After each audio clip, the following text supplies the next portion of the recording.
This is the Bitcoin Otter Radio Show. Oh my God, I love you so much! On 97.7 FM, The City.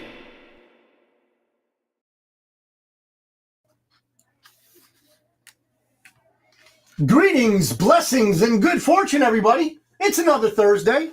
This, I believe, is the 29th, if I'm not mistaken. We're going out to you today on KCYP, The City, FM 97.7 FM out of McAllen, Texas. We're here in the McAllen Creative Incubator. We're also going out on YouTube, Facebook, and TuneIn Radio and Radio Garden. 2 apps that are really cool. You can listen to music anywhere around the world. We got a lot of stuff to cover today, everybody. Let me get into the comments. Let me get into what we got going on here, and then hopefully we can get some participation. You guys knocked it out last week. I was going over the show, what we talked about. It was excellent. I mean, excellent. I had a great time, too, doing this. I hope you all do, too. Now, there have been some things occurring, unless you've been under a rock, this last week. There have been a lot of things occurring, in fact. One of them is Bitcoin is rocking. I mean, rocking and rolling. Ladies and gentlemen, we are this close to an all-time high in the Bitcoin. Yes, yes, yes. What is contributing to that, you might think? Many, many things. But one of the biggest is that ETF, okay? So you can now use your dollars to invest in an index that follows Bitcoin. Doesn't mean you have any Bitcoin, not for real. But it does mean that you can make money from Bitcoin movements. And oh boy, has it moved. Wow. Faster than Joe Biden's bowels. And that's pretty fast, ladies and gentlemen. Anyway, this is where we were at last night and then earlier today. I mixed it up with the pre-show. Gold, $2,045 for an ounce of that.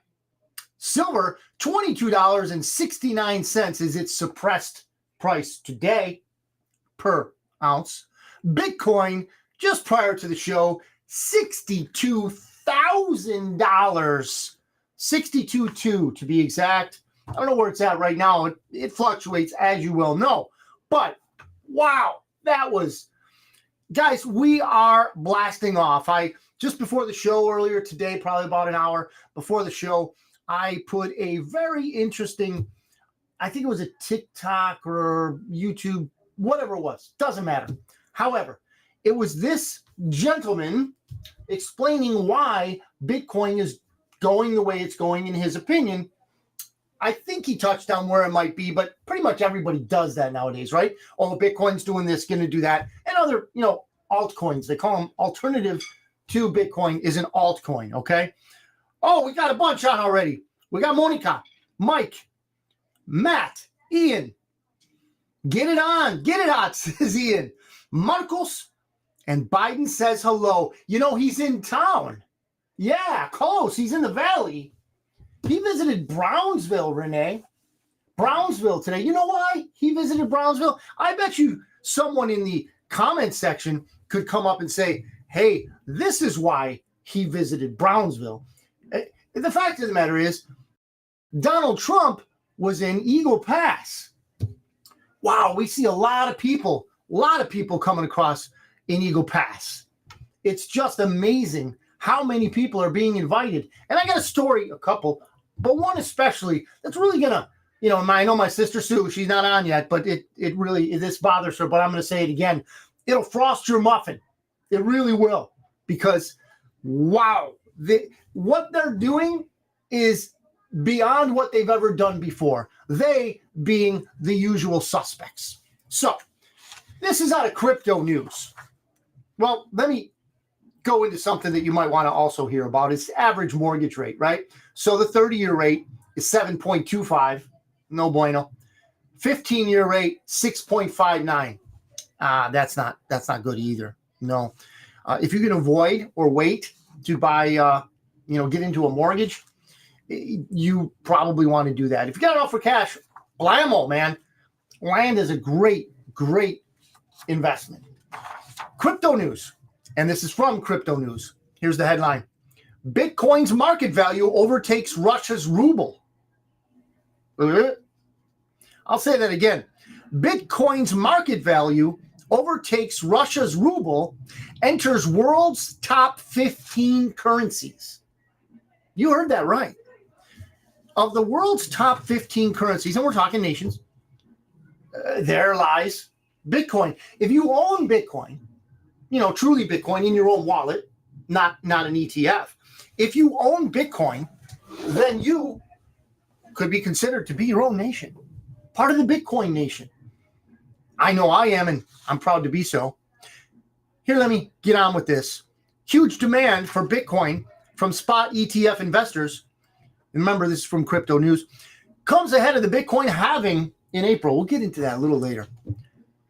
This is when the rate at which Bitcoin is issued to miners will drop in half.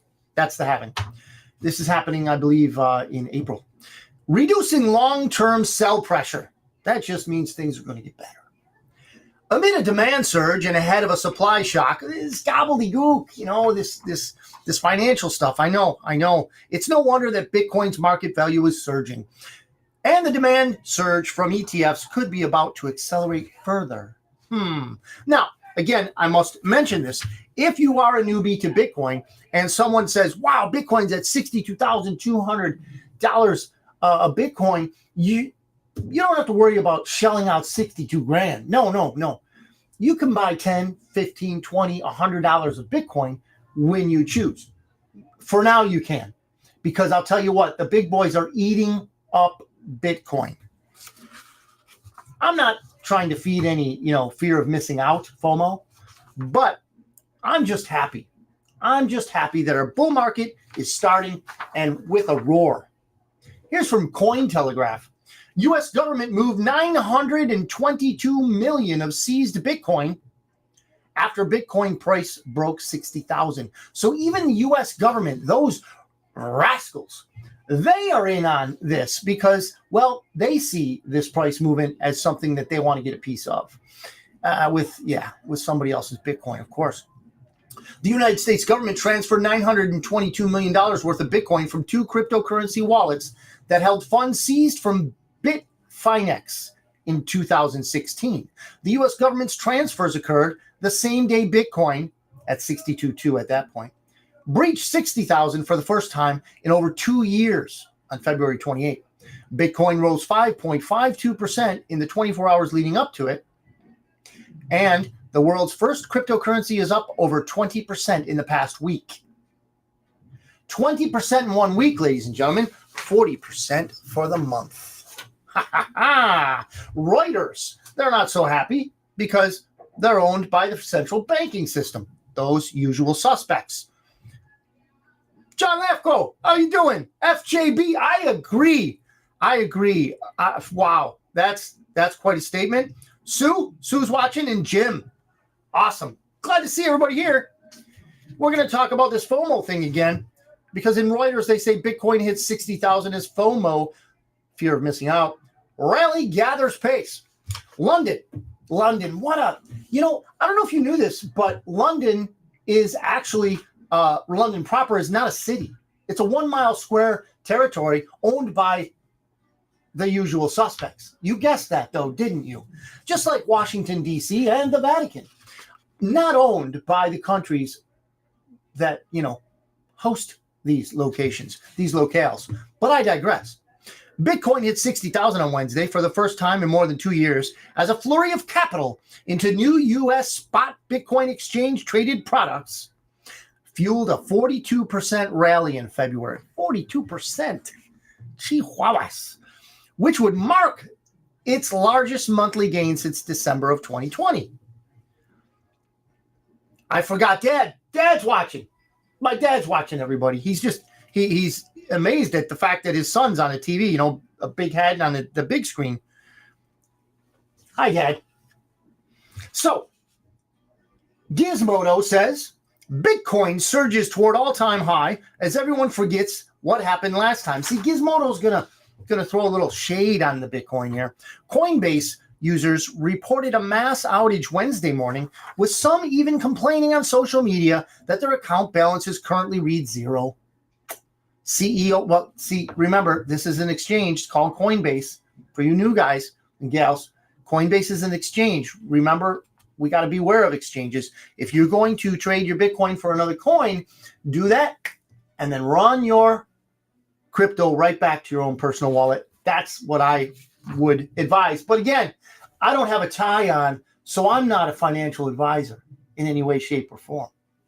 Anyway, Armstrong tweeted the company is dealing with a large surge of traffic. I bet you are, Armstrong. Almost certainly a product of Bitcoin's surge to near all-time highs. And we're going to hit it, ladies and gents. We're going to hit it. And again, happy Thursday from the Florida Ots. Nice. I like that. We are going to hit an all-time high. And the craziness is it might happen before, and it looks like it's probably going to happen before the halvening. And again, we're going to get into that halvening in a bit. Zero Hedge. This is from Zero Hedge, everybody. Who could be next?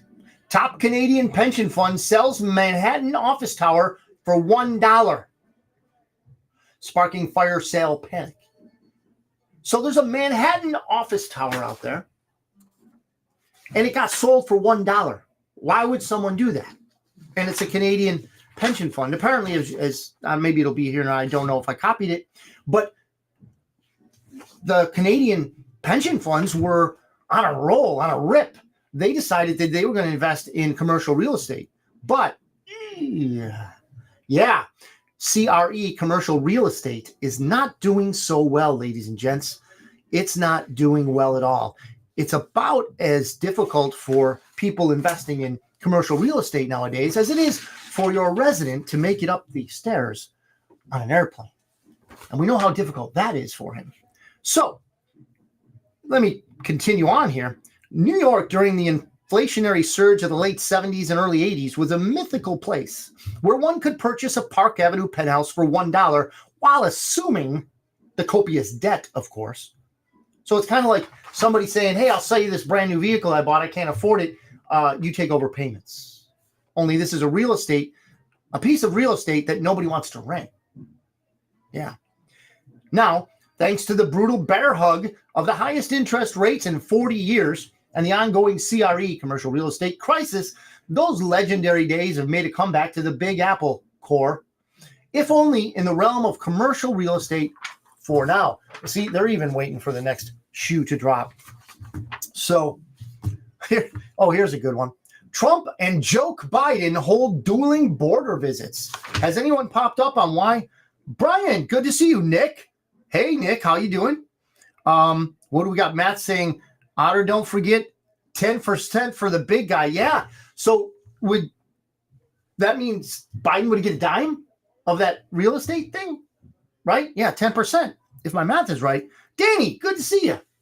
So Trump and Joke Biden, this is from I want to say this is from the Gateway Pundit, but I'm not sure. Anyway, on Thursday, former President Donald Trump will be at Eagle Pass, Texas. Yay, Texas.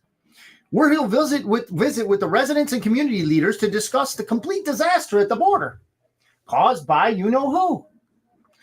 His administration's decision to reverse various Trump-era policies and its failure to enforce existing laws.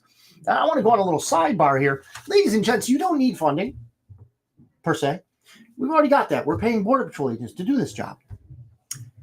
You don't need laws because, wow, the books are just full of them, ladies and gentlemen. They use terms that are much stricter, in fact, than the current administration, who would like to hug and pay every person who wants to come into this country from a prison, from a ghetto in, let's say, the most dangerous places in the world. Things like that. Come on in. We'll pay you, says the resident. So these are the kind of things that are happening because Trump-era policies were, basically thrown out the window in day one. So once that happened, we were well on our way to 8 million new voters. Yeah. Who do you think they're going to vote for? Gee, Not a lot of brain power to figure that one out. For some reason we can't fathom, President Biden, their words, not mine, with an S, team thought it was a good idea to shuttle him down to Brownsville, Texas for a competing appearance roughly 300 miles away from Eagle Pass. I don't know if anybody's piped up on this. Omar, good to see you from Monterrey. All right. I hope you're having a good time. I like that vet, Omar. I saw it. Maybe one of these days we'll go for a ride. So, basically, what he's doing is he's going to the place on the border where there are no people. The law says illegal aliens, but we're not allowed to say that, right? We're not allowed to use that term because it's a legal term, and it basically describes the truth of the status of people who come from one country and invade ours. That's why we can't use it, because we can't tell the truth. But here on the Bitcoin Otter Show, as long as we don't get censored from the currently two big social media platforms that we're on, YouTube and Facebook, well, then we're still going to tell the truth until they, censor it and make up a lie. So for some reason we can't fathom, President Biden's team thought it was a good idea to show him down to Brownsville, 300 miles away from Eagle Pass. Now, of course, there's not going to be any illegal aliens there, but also there's not going to be any people there because nobody wants to see that guy. So we're going to see a huge difference in the crowds, both of invaders and citizens, to see Donald Trump, and then the dearth, the complete lack of said crowds, for the resident, who nobody really wants to see. So that is something, that was an interesting thing for today. Here's something that I received yesterday, ladies and gentlemen. I just threw this in there. It's just in the mix. I received this from one of my kids' schools. It's a junior high, local junior high. And it was an email form. Dear parents and guardians, McAllen ISD, Independent School District, has received an order of test kits to make them available for all staff, students, and their families. You're going to like this one, guys. The test kits are similar to over-the-counter rapid antigen COVID-19 self-tests available for retail purchases. That's what they're similar to. Okay, JT, good to see you. So these tests, are being given out for each student in the McAllen School District. It continued. The email continues here. Some of the COVID-19 tests, test kits, may expire on March 31st, 2024. However, you're gonna love this one, guys. However, the FDA granted an extension and announced that these test kits have an extended shelf life through March 31st, 2025. They got a wand over there, Renee. They got this extension wand, and they just go, was it going to expire in 2024? Blammo! 2025 Hogwarts, or they say something like that, right? So they're able to do this stuff. They're able to get something that was labeled to expire in March of 2024 to go and, expire in 2025. They have these magical powers. I don't know what it is. And then I got to thinking, what if they could do that with a pie? I could buy last year's pie and it'd still be good because the FDA. No, I'm trying here. So they're trying to give away these kits. It's just, it reeks of desperation, ladies and gents. They want people to be scared. We know the cure for COVID. We know it. It's been told by many doctors, alive and dead, for various reasons, right? These doctors told us what it was. But why couldn't it be advertised? And I'm going to maybe give you a little lesson here. Why could cures for COVID not be advertised during the pandemic? Why? Very simple. The so-called vaccine was on an emergency basis. It was only able to be used, and very, very little testing done, because it was an emergency. Now, in the various pages of laws, bylaws, rules, and regs about these emergency use acts, EUA, I believe, Emergency Use Act, no other treatment could be available for this emergency act, for this, whatever you want to call it, shot. No other treatment could be available for the malady. It's the pandemic with a capital P. So what happened was they had to suppress all valid treatments during that time, because if they didn't suppress it and someone found out something actually worked against COVID, then the shot wouldn't be valid. Isn't that a kick in the... Yeah, it is. So how much do you think these kits were selling? Because it says here that it was, over-the-counter purchases. So they can't be selling, right? They can't be selling very much. And then, who cares anymore? Who really cares anymore? COVID is just like, you say the flu, but it's like a cold even. It's just, it comes, it goes. It's just something that happens. They still want to boost you, though. You do what you want to do. You do you. Just know that they made a lot of money off this and they want to continue. This is from The Atlantic. Let me see if anybody's got any comments. Will Ramsey's on. Hey, Will. Good to see you. If you got any comments out there, just throw it out there, guys. We got some stuff here to talk about. But remember, we can pivot. We can pivot here and talk about things that you guys want to talk about. I'm here for you guys, not for me, because I love doing this stuff. But I do want to inform people. I do really enjoy very much informing people. So this one here is out of The Atlantic. How Democrats could disqualify Trump if the Supreme Court doesn't. Come on, man, The Atlantic. Democrats don't want to disqualify Trump. Why would Democrats want to discount Trump? It's not like they're trying to kick him off the ballot or... Wait a minute. Wait. Didn't they just kick him off the ballot in Illinois? They did, in fact, today. Or they're trying. That'll be the third state that they're going to try and kick off Donald Trump. And I'm going to get into this in a minute, but it's going to hopefully illuminate some dark corners of this situation for you, hopefully. This is from The Atlantic. Without clear guidance from the court and with their usual schlep rock, angle that they come from, these usual suspects. Without clear guidance from the court, House Democrats suggest they might not certify a Trump win on January 6th. Gee, would they be underhanded like that, you think? Maybe? I don't know. By this point in the hearing, the justices had made clear they didn't like the idea of allowing a single state to kick Trump out of the presidential race. Talking about Supreme Court justices. And they didn't appear comfortable with the court doing so either. That's, a commie way in Atlantic speak of they were losing the case. But that's, commie's going to commie. So sensing that Trump would likely stay on the ballot, the attorney, Jason Murray, I've got some terms for Mr. Murray, said that if the Supreme Court didn't resolve the question of Trump's eligibility, it could come back with a vengeance. Does that sound like a threat to you? It does to me.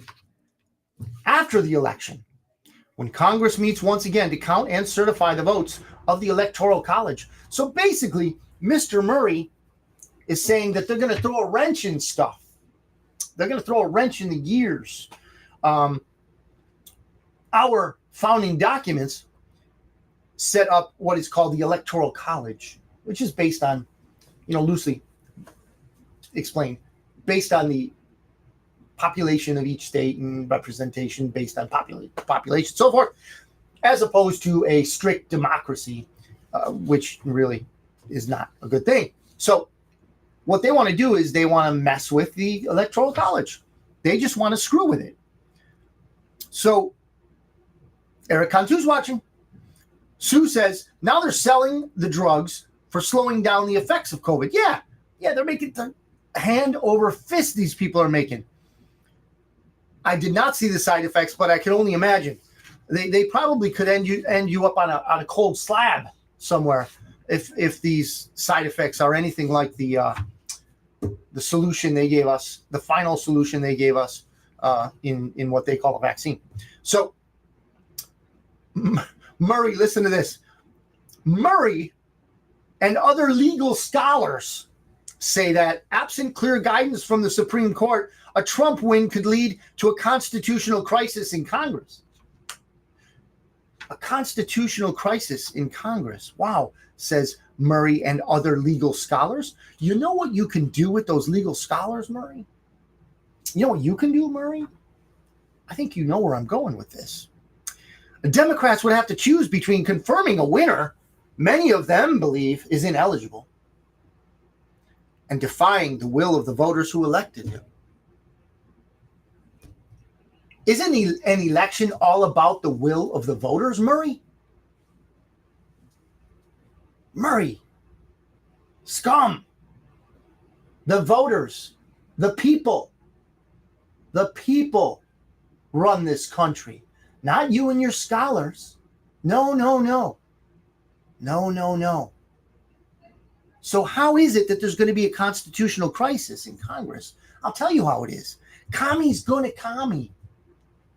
Because they don't have any respect for our Constitution. That's why there's a crisis. Because they have no respect for it, because they don't want to follow it. Because the rule of law is abhorrent to them. They hate it. They cannot tolerate the rule of law. They cannot tolerate the Constitution of the United States, and they cannot tolerate Americans. So they create a constitutional crisis where none exists, or none should exist. So, according to The Atlantic, the poor Democrats have to choose between their will and the will of the voters. Wow. Isn't that really difficult? Isn't that tough for a Democrat? And I don't want to leave those Republicans out because we got a lot of schmucks on that side too. Let's not forget them. Jim says, what's up with the discovery of votes not counted in Virginia from the last election? Thank you, Jim. However, what you're doing is you're trying to say that the 2020 election was not the most secure election of all time, as our Democrat and Republican friends most energetically told us. That it was so secure that no vote would be uncounted, yet how many did they find that were uncounted? And I'll bet you I know who they were all for. I bet. I'm willing to bet. Sue says it's called We the People. You better believe it's We the People. If you ever get a chance, I'm going to go on a sidebar here, but I think you're going to be well informed or reminded of this. And Matt, hopefully you're still watching, Matt attended this inauguration in 2016, okay? He attended this. He will know what happened in the inauguration of President Donald Trump. He said, amidst the swamp creatures, mind you, you had the Bush crime family. You had the Obama crime family. You had all the crime families assembled with this outsider standing alone to represent the people named Donald Trump. And he stood and he belted out that inaugural address like a champ. He gave the speech because he said, and he means it, okay, that the power of the governance of this great nation was not given away to the people who serve in government. It was not given away to people in corporations. It was not given away. It was stolen. It was taken, wrested from us by bureaucracy, corporatocracy, whatever you want to call it, kleptocracy. But as he said, it is now back to we the people. Now you can argue since 2020 the opposite. But as you know, I have theories about that too. I think the good guys are in control. But again, I digress. So all this to say, in this Atlantic filth, this whatever the Atlantic regurgitates for, people like Mr. Murray and his other legal scholars, if you will, because I won't. Matt said it was an awesome time. I'm sure. Mikey Valdez. Good to see you, Mikey. We're talking about the Atlantic writing about a constitutional crisis that Democrats in Congress were going to start or are going to start if and when Donald Trump wins, because, well, they can't have that. And there's many reasons why. The deep state, the usual suspects, okay? The international criminal syndicate, the Khazarian mafia, whatever you want to call them. They cannot allow Donald J. Trump to win, and here's why. They will be going to jail. They will be in front of tribunals. They will face justice. And if you are a government employee and you were part of the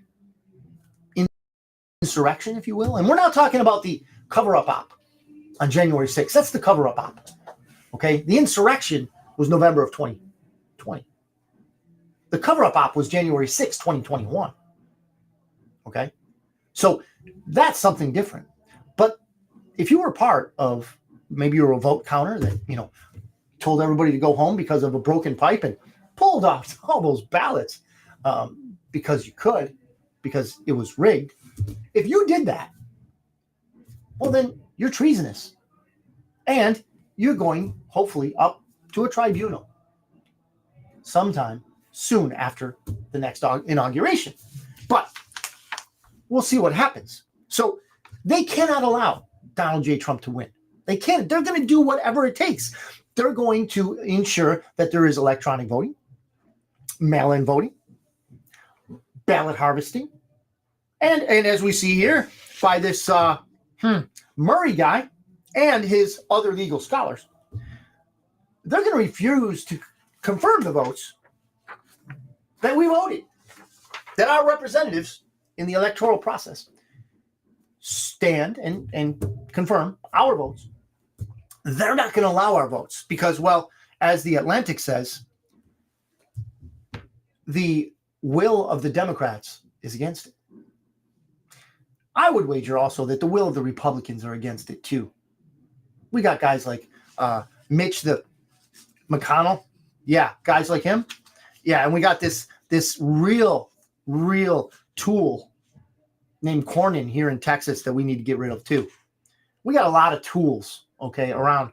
And they're on the Republican side too. So what they're going to do, okay, they're going to do all the things I just mentioned. Also, they have a path to citizenship for all these aliens that they're inviting in. Oh, you better believe it, because they need to vote. Why do you think they're paying them?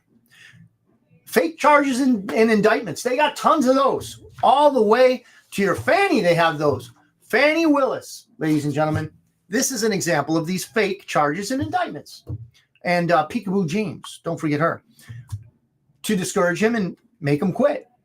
Unconstitutional fines for fake convictions to bankrupt him. Why do you think they're going after him for hundreds of billions of dollars?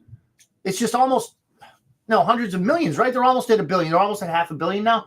And interest. They're going for interest too. Because that's just who they are.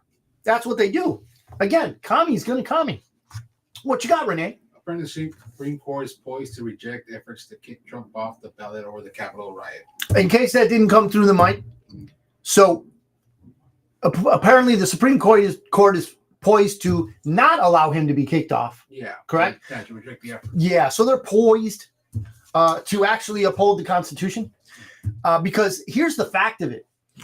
Donald Trump was never charged with insurrection. So all this 14th Amendment BS that these people are talking about is, again, just another fake reason to eliminate him. And here's another thing while I'm on the subject. The loudest people who decry Donald J. Trump are the guilty ones. The louder they are. Stephen King, De Niro guy, the louder they are, Shifty Schiff, the more guilty they are. And I think your research will show it. I think it will. if you decide to do research in these shifty characters, you'll find out they're guilty as sin. Now, what else are they going to do? Oh, they're going to create war. When all else fails, they're going to bring us to war. They're going to try. Again, I think the good guys are winning. I think the good guys have it well in hand. I really do. And if you want an explanation,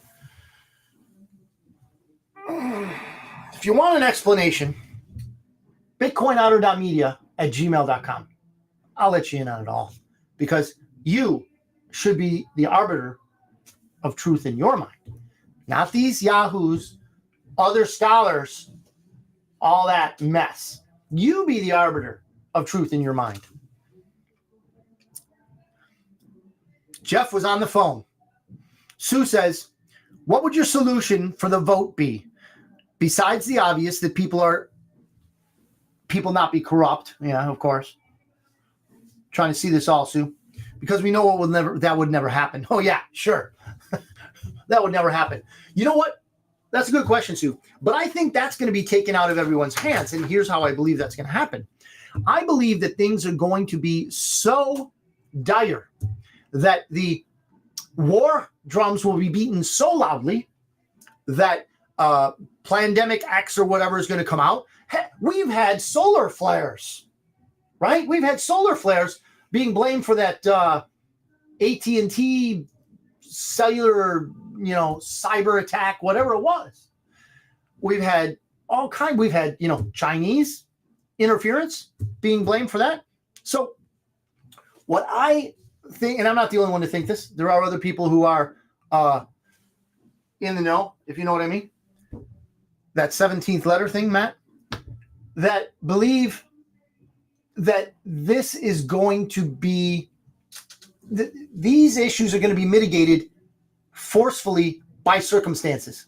Let me explain. So if there's a cyber attack and we have a cyber threat, okay, be that the internet, be that communications, then that is going to force the hand of the good guys to making it impossible to vote electronically. Wouldn't that be a shame? Wouldn't that just be a shame? Yeah. So if you can't vote electronically, then you have to vote in person. A lot of states, and I don't remember the number off the top of my head, but a lot of states since the 2020 sham have enacted voter ID laws also. Okay. So those kind of things coming together will probably, most likely in my mind, these are the kind of things that are going to make a secure, not a completely, they're going to cheat, right? Commie's going to commie, but it's going to make a much more secure election this go around. So yes, the usual suspects. They've got that. I don't know if you guys saw the communist group there in New York City. They've got their big red flags and they're waving their banners and they're, did you notice that they're all brand new? They just came out of the box that, the 3-letter agencies ordered for that purpose. This is a show, guys. This is a skit. See, when they do it in another country, it's called the color revolution, like what they did in Ukraine in 2014. They, meaning the usual suspects, US, NATO, right? You know who, Mossad, they did it, right? They overthrew the duly elected government of Ukraine and put their puppets in there, like the tiny dancer Zelensky, right? So the thing that they do outside of our country was done inside in 2020. So what are they doing with these communists? What are they doing with this Patriot Front that has, all these white guys with khaki pants and masks on, Guys, they're the same type of people that were there at January 6th, stirring up the pot. They're assets. They're agent provocateurs. They're perhaps even agents themselves. We don't know, but we do know that they want to start a fight. The commies want to fight the Patriot Front, who want to fight this group or that group, or, you got Antifa, you got BLM, you got all these different side groups for each little sideshow that we found out that, the last go around, they were being flown around the nation so that they could start fires and, do all that kind of stuff. But again, the good guys, the good guys. They, I believe, will indeed prevail. Why? How? Well, why? Because they've seen this coming a long way off.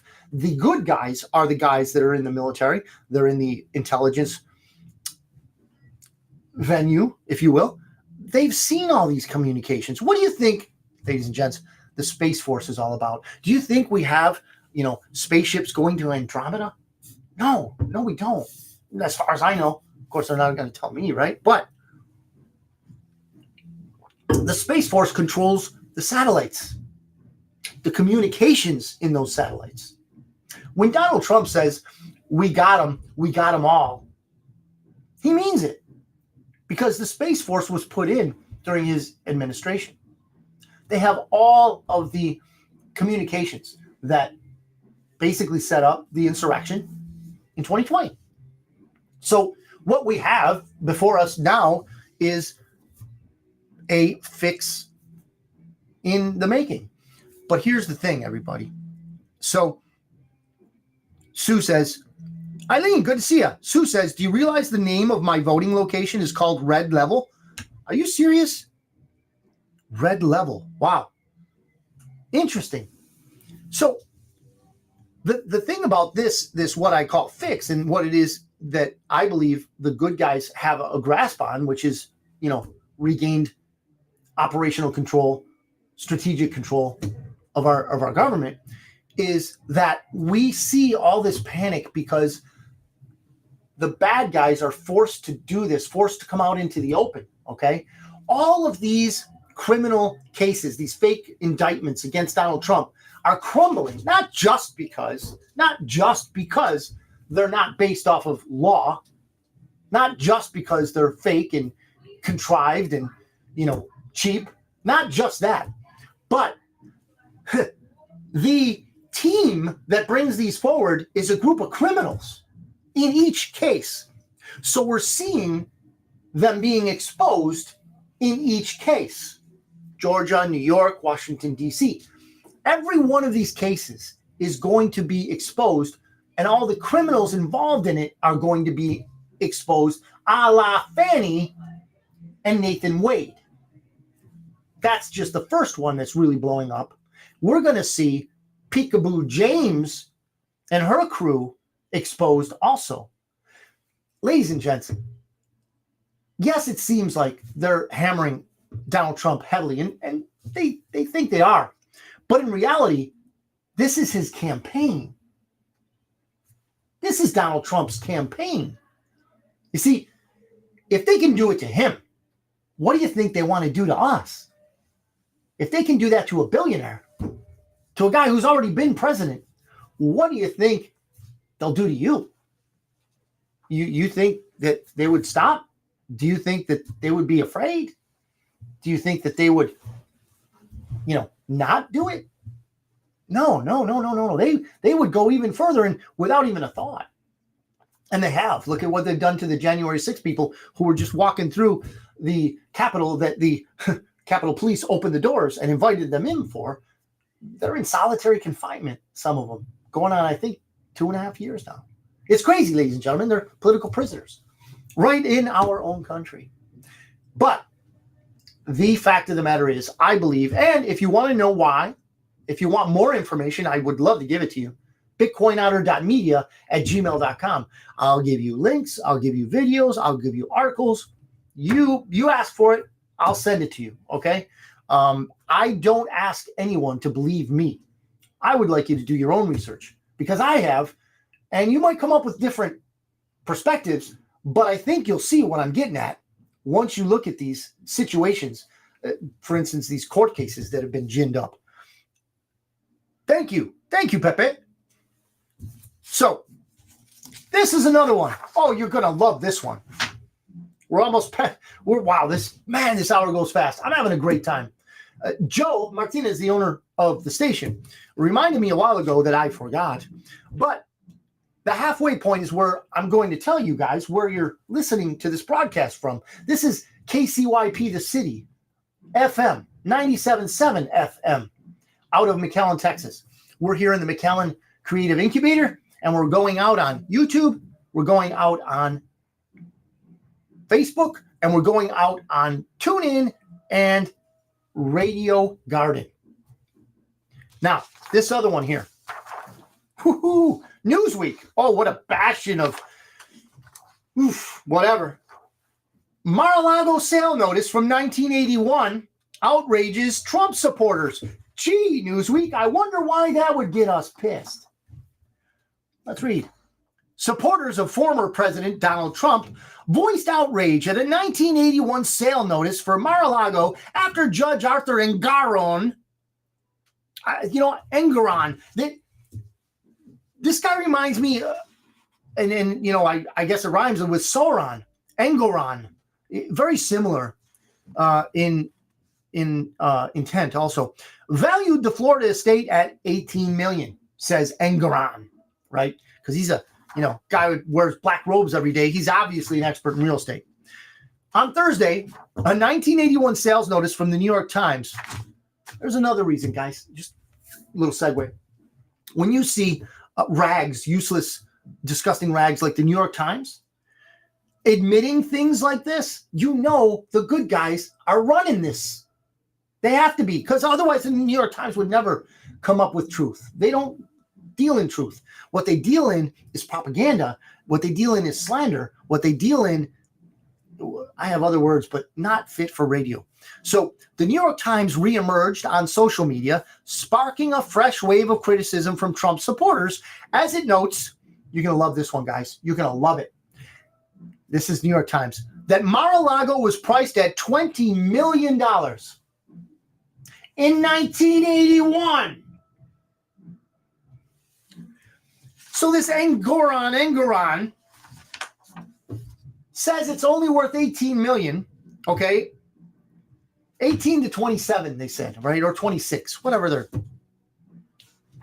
info was, propaganda was.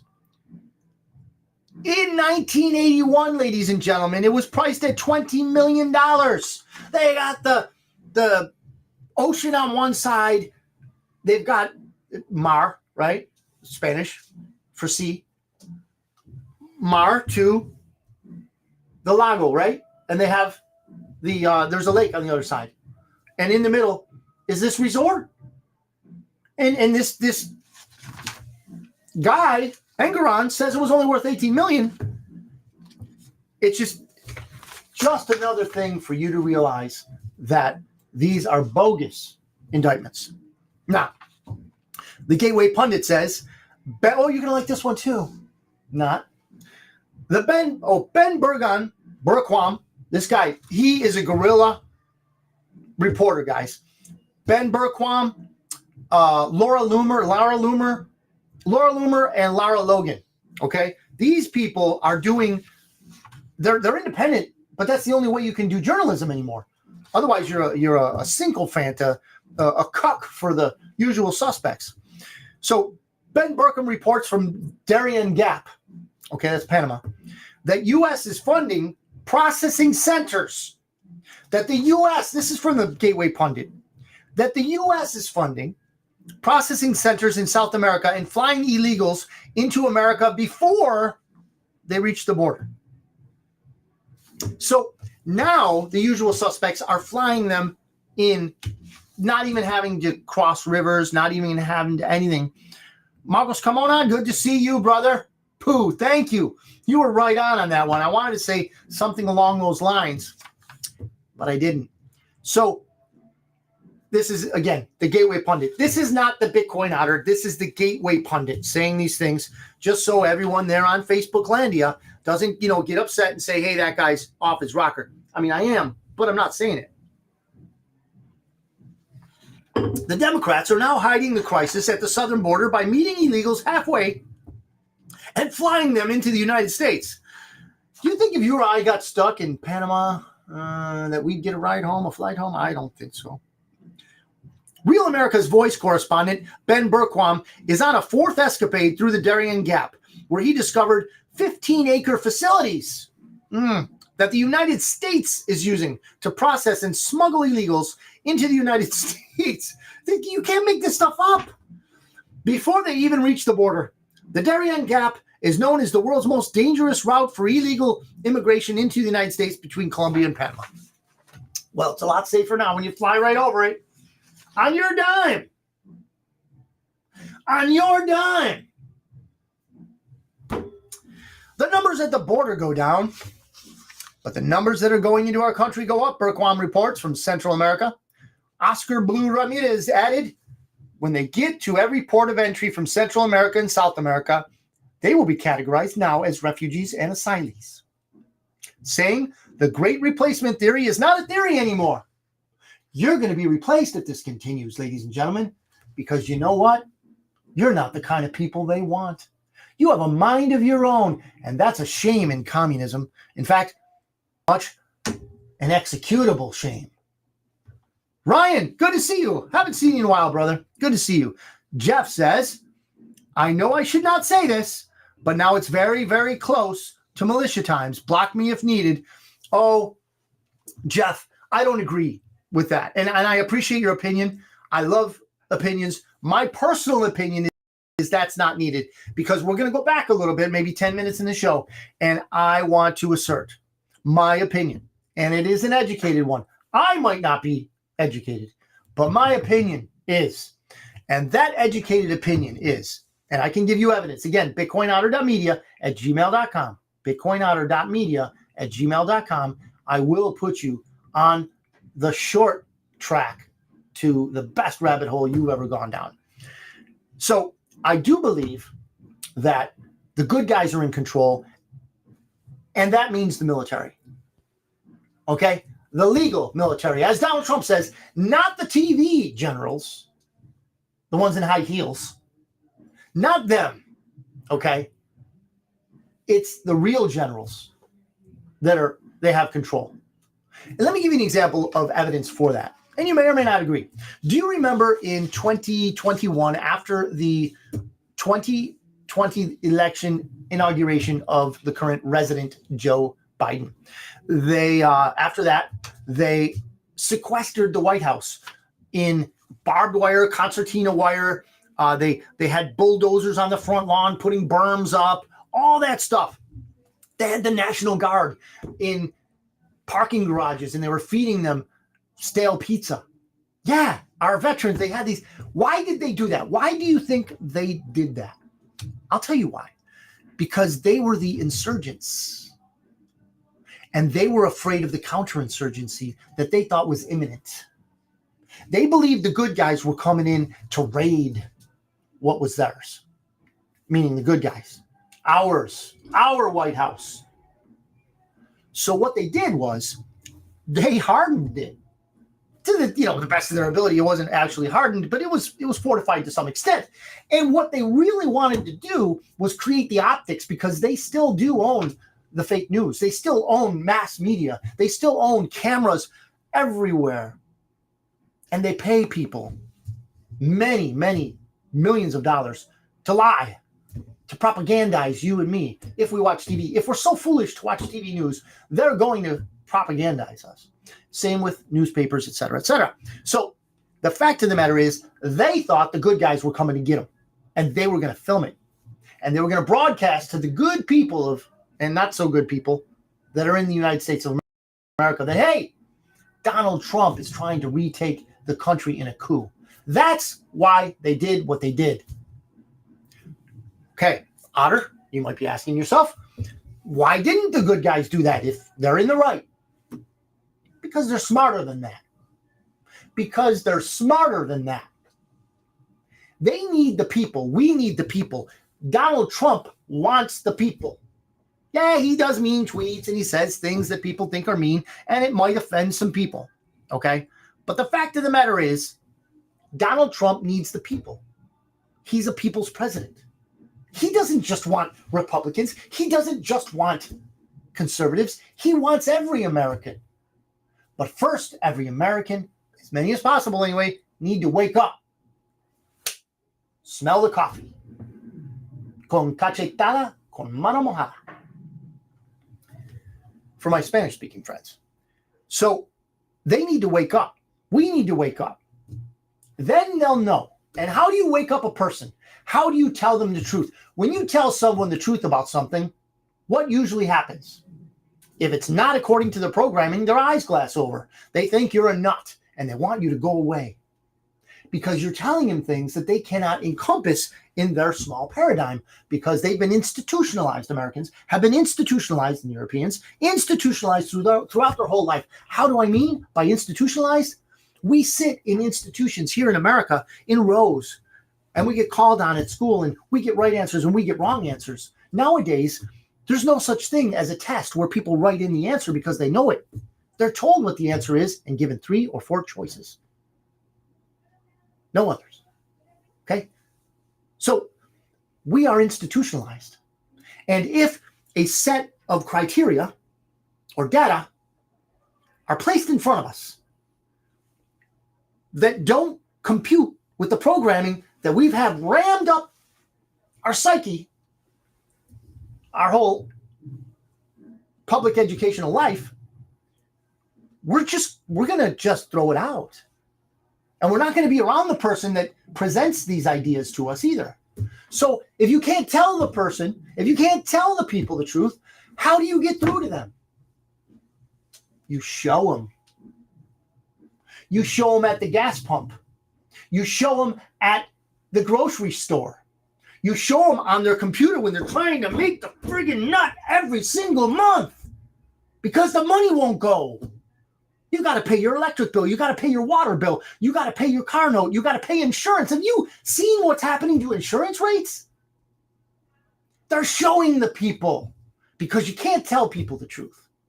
They got to be shown. You want to know what's really going to be scary?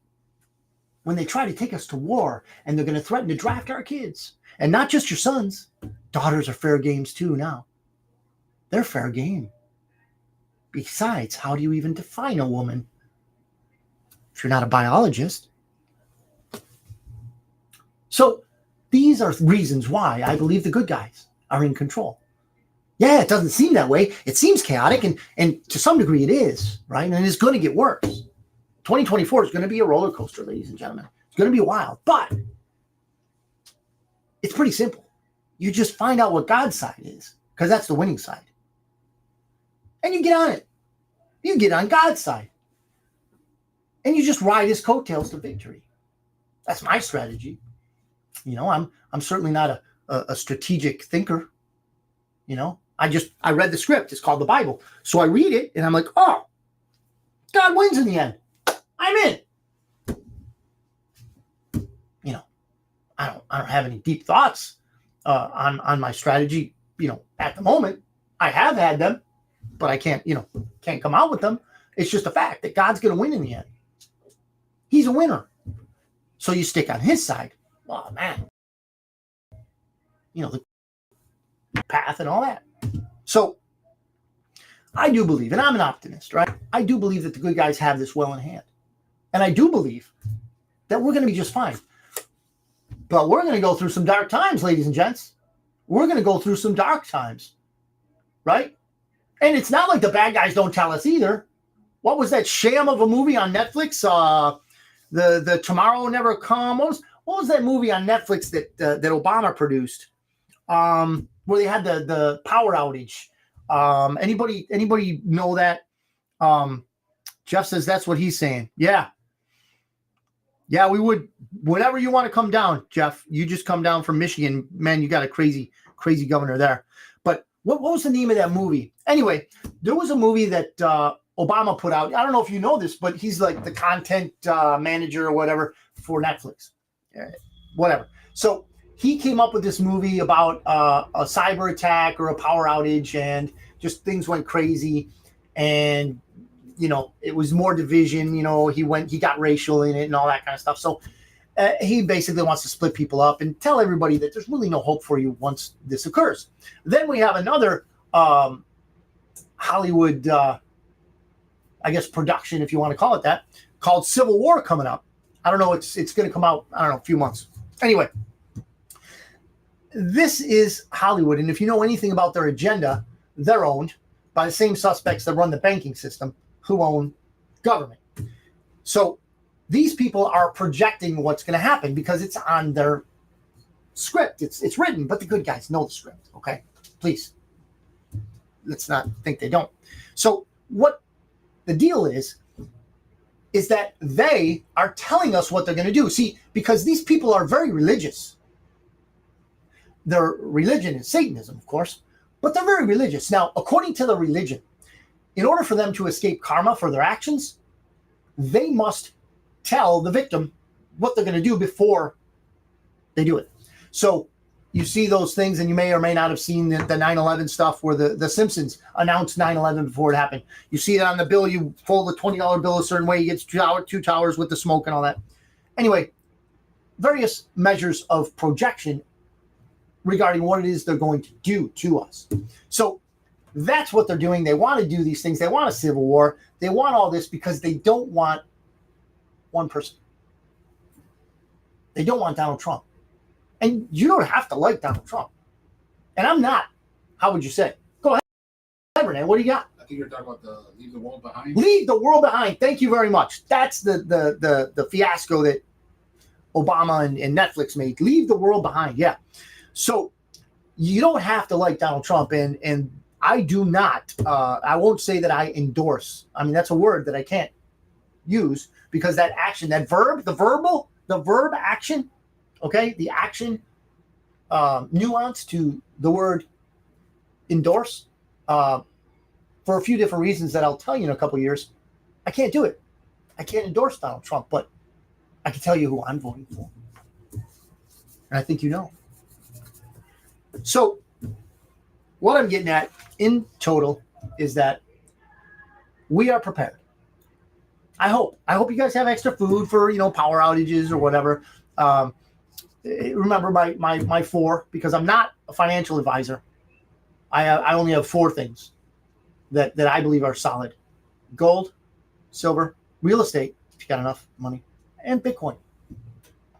If you can prepare yourself and your family with that stuff, I think you're on.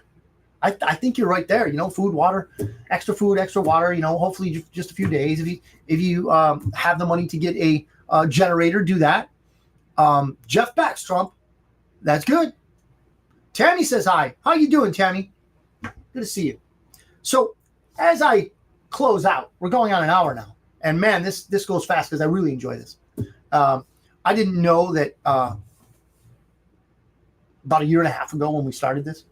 I didn't know that it would be so much fun and so rewarding, but I really enjoy this, and I enjoy the communication that we have, the participation, the ideas you throw at me. This is awesome. I love this. But my main goal here is to let everybody know that God wins in the end and that you don't have to worry. In fact, if you're prepared, you don't have to be scared. That goes for your finances, your food storage, but more importantly, your soul. Yeah, your soul. See, we can set up our eternity right here and now. And we do that by choosing the winning side. Yeah. So I've done that. I can recommend the winner, Jesus Christ. I can recommend him to you. Now, he's somebody I can endorse. The creator of the universe, your creator and your king, if you so choose. He won't force it on you. No, he won't. However, that is the best preparation you could ever do coming from me. Take it or leave it as it is. But that's why I'm doing this, because I sincerely believe with all my heart that we can all be prepared and not scared. We don't have to be scared. So as I get ready to sign off, I just want to let everybody know that if you want to get in contact with me, bitcoinotter.media@gmail.com. Be really happy. I love answering emails and, starting a communique, if you will, of things that you can teach me too. So that is definitely possible. But if not, I hope to see you again next week, because this is really fun and informative. I'm learning just as you do. So thank you very much. God bless you. God bless your families. And goodbye, Dad. Have a great night. I love all of you.